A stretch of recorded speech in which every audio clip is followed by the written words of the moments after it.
So for those looking for a quarterback, Baker Mayfield is not a bad player to target. First of all, he was on a bye last week, so he was dropped in many leagues.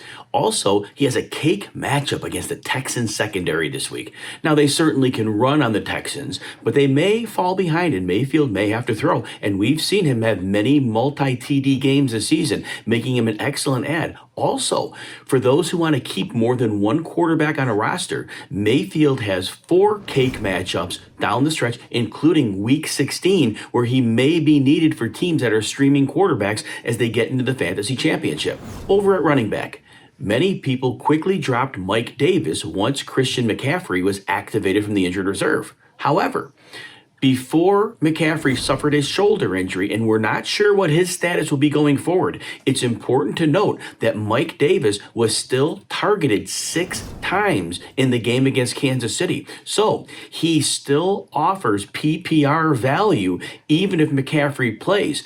And obviously, we've seen what can happen should McCaffrey be forced to miss time. And at wide receiver, Jacobi Meyers of the Patriots, he has quickly become the go-to option for Cam Newton. He looks like somebody who will be a very solid performer the rest of the way, and I am not concerned about N'Keal Harry coming back from injury. Myers has solidified a role in this offense, and there is very little chance that he will be out of the mix, especially after his great production. Finally, at tight end, Irv Smith of the Vikings does not have a negative matchup the rest of the way.